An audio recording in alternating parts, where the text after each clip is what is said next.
Mumbai local train बम धमाके मामले में एटीएस ने जितने आरोपियों को गिरफ्तार किया था उन तमाम आरोपियों को आज निर्दोष बरी कर दिया गया है। इस मुद्दे पर बात करने के लिए हमारे साथ मौजूद है जमीयत उलेमा हिंद के सिराज खान। आपको बता दें, जमीयत ही वो संस्था है जिन्होंने इन तमाम आरोपियों को लीगल एड दी थी। सिराज जी, आपसे मैं जानना चाहूँगा, आज बॉम्बे हाईकोर्ट का फैसला आप लोग के हक में आया है, लेकिन कब वो मौका आया जब आपको लगा कि इन्हें लीगल एड देनी चाहिए? आज का जो बॉम्बे हाईकोर्ट का फ़ैसला एक तारीखी फ़ैसला है। हम उस फैसले का खैर मकदम करते हैं और बड़ी खुशी का दिन है कि वो 11 नौजवान जिन्होंने अपनी एक ज़िंदगी का बड़ा अरसा काल कोठरी में गुजारा और परेशानी मुसीबतों के दायरे में गुजारा, हम उनके लिए बड़े ही मुसर्रत का दिन है और हम उनको बहुत बहुत मुबारकबाद देते हैं कि अल्लाह पाक आप लोगों को जज़ाए खैर दे कि आप लोग बेगुनाह थे और आप जेल की सलाखों के पीछे थे। आपके घर वालों के लिए वो कितना ख़तरनाक दिन गुजरा होगा वो आपके घर वाले से बेहतर कोई नहीं जान सकता। समाज के अंदर उनका चलना उठना बैठना हर चीज़ के लिए वो बड़ी कठिनाई का दौर था और अल्लाह पाक ने आज उनको मुसर्रत दी, खुशी का दिन दिया। निचली अदालत ने जो फ़ैसला दिया था वो बड़ा ही दर्दनाक फ़ैसला था और हाई कोर्ट के अंदर जब चैलेंज किया गया, हमारी पूरी जमीयत की लीगल टीम को मैं मुबारकबाद देता हूँ। उन्होंने बहुत अच्छे तरीके से इस केस को लड़ा और बहुत अच्छे तरीके से इसको लीड किया और ख़ास तौर पे मैं हमारे सदर मोहतरम मौलाना सैयद अरशद मदनी साहब को मुबारकबाद देता हूँ कि जो उनका कहना एक ही चीज़ है कि कोई भी बेगुनाह जेल के अंदर नहीं रहना चाहिए। और हमारी जुडिशरी भी ये कहती है कि 100 बेगुनाह छूट जाए लेकिन 100 दोषी छूट जाए लेकिन ये कोई बेगुनाह जेलों के सलाखों के पीछे नहीं रहना चाहिए। तो बिल्कुल ये एक बहुत अच्छा दिन है और मैं हमारी लीगल टीम को बहुत मुबारकबाद देता हूँ। मुझे बताइए, लेकिन आप लोगों ने कब तय किया? हमें याद है कि जब ये बम धमाका हुआ तो उसके बाद जब एटीएस ने कार्रवाई शुरू की थी, एटीएस ने तमाम तरह की दलीलें दी थी कि इनके खिलाफ बाकायदा पुख्ता सबूत है, तमाम एविडेंस वो रख रही है। तब जमीयत को कब लगा कि इस केस में ये जिन्हें गिरफ्तार किया गया वो बेगुनाह है? मैं इस मामलात के अंदर आपको बताऊं कि हमारे मामू हैं गुलदार आज़मी साहब, वो भी इसके मुबारकबाद के मुस्तहक आज उस दुनिया में नहीं है।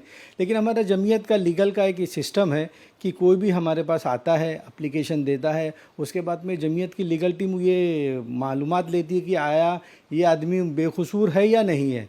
अगर वो बेकसूर है तो जमीयत पूरा 100% अपना एफर्ट लगाती है उसके पीछे और हमारी जो इंक्वायरी टीम होती है इंटरनल हमारी जो इंक्वायरी होती है ये मालूमात लेते हैं हम कि ये उस वक्त ये आदमी कहाँ था, क्या कर रहा था।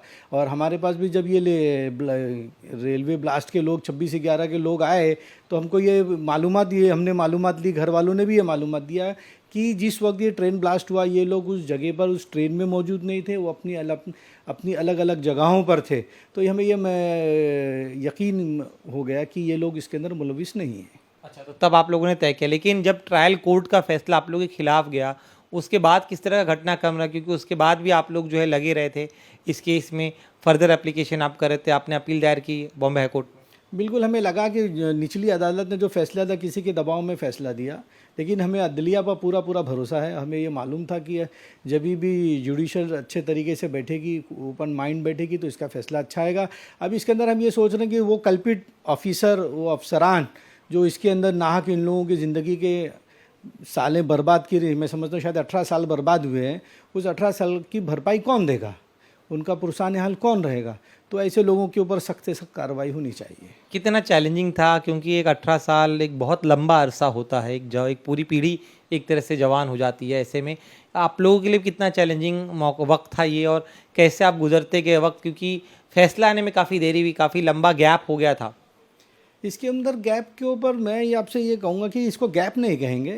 अभी जुडिशल का मामला तो बहुत लंबा लेंदी चलता है और इसके अंदर मैंने आपको बताया कि घर वाले उनके अईज़ा व अकरबा वो लोग किस दौर से गुजरे होंगे उसका आप अंदाज़ा भी नहीं लगा सकते।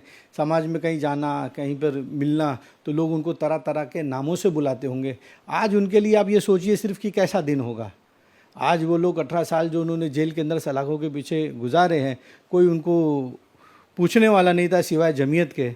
तो आप सोचिए कि जमीयत के लिए भी इतना ही बेहतरीन खुश मुबारकबादी का दिन है और उनके घर वालों के भी उतनी ही मुबारकबादी का दिन है। लेकिन देखिए, आज इन लोगों को कोर्ट ने भले निर्दोष मुक्त कर दिया हो, लेकिन सवाल ये है कि बम धमाके हुए थे, 180 से ज़्यादा लोगों की जानें गई, करीब 200 से ज़्यादा जख्मी हुए। तो ऐसे में किसी ने तो बम धमाका ज़रूर कराया रहेगा, किसी ने तो ब्लास्ट कराया, क्योंकि इतने लोग मरे हैं। तो ऐसे में उस बारे में क्या कहेंगे?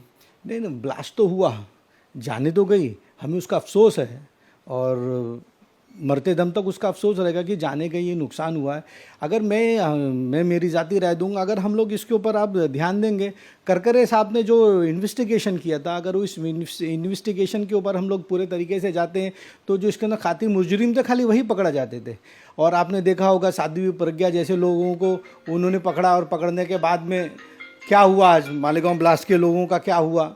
तो बिल्कुल ही अगर हम लोग, मैं आपसे फिर कहूँगा कि अगर इन्वेस्टिगेशन हेमंत करकरे साहब ने जिस तरीके से करा था उस लाइन पर होता तो उसका रिजल्ट कुछ और होता था और बेगुनाह लोग कोई भी जेल में नहीं जाता। एक आखिरी सवाल मेरा, चूंकि जो पीड़ित है इस पूरे केस में, अब वो चाहते कि सही मुजरिम पकड़े जाए, सही इंसाफ हो। वहीं दूसरी तरफ आप जिस तरह से कह रहे कि इन लोगों को जिन्होंने गिरफ्तार किया उन पर भी कार्रवाई होनी चाहिए।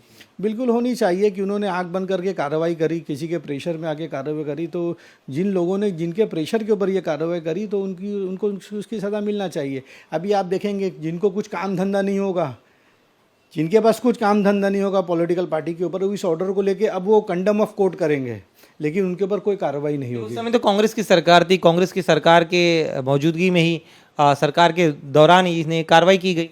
नहीं, कांग्रेस सरकार भी जिम्मेदार होगी। नहीं, सब कांग्रेस सरकार के अंदर जो कार्रवाई करी गई, कांग्रेस के अंदर वो चेहरे जो क्रिमिनल माइंड के लोग थे, आज वो लोग कहाँ बैठे हैं? तो आपके सवाल का जवाब यही है कि वो फेसेस जो कांग्रेस के अंदर सेकुलरिज्म के नाम पर नहीं थे, अपने आप को सेकुलरिज्म का लिबादा ओढ़े हुए थे, तो वो लोगों का लिबादा आज के वक्त के अंदर 2025 के अंदर वो उनका चद्दर वो उतर गया। आज देखिए वो कांग्रेस के वो लोग कहाँ कहाँ बैठे हुए हैं। लेकिन आप मानते हैं कि इसके लिए कुछ हद तक कांग्रेस भी जिम्मेदार है? तत्कालीन कांग्रेस एनसीपी की जो सरकार थी वो भी जिम्मेदार है? उसके अंदर बिल्कुल जिम्मेदार है वो लोगों। अरे भाई, अगर ये लोग सही तरीके से गवर्नमेंट चलाए होते, अगर सही तरीके से इन्वेस्टिगेशन किए होते, तो करकरे साहब की जो रिपोर्ट है वो रिपोर्ट के ऊपर इम्प्लीमेंट क्यों नहीं हुआ? अगर उस रिपोर्ट के ऊपर इम्प्लीमेंट हो गया होता तो जितने कम्युनल माइंड के लोग हैं वो सब जेलों के सलाखों के पीछे रहते और हिंदुस्तान के अंदर, भारत देश के अंदर अमन प्यार मोहब्बत की बातें चलते रहती थी। शुक्र हमसे बात करने के लिए। तो ये थे सिराज खान। इनका साफ तौर पर कहना है कि जो घटनाक्रम हुआ, जिस तरह से बेगुनाहों को गिरफ्तार किया गया था, जेलों में डालकर रखा गया, और उन तमाम चीज़ों के लिए जो अधिकारी उस समय थे वहाँ पर, जिन्होंने यह एक्शन लिया था, उन पर भी कार्रवाई होनी चाहिए। तब तक यह इंसाफ अधूरा रहेगा। कैमरामैन विजेंद्र भदौरिया के साथ दिनेश मौर्य, इंडिया टीवी, मुंबई।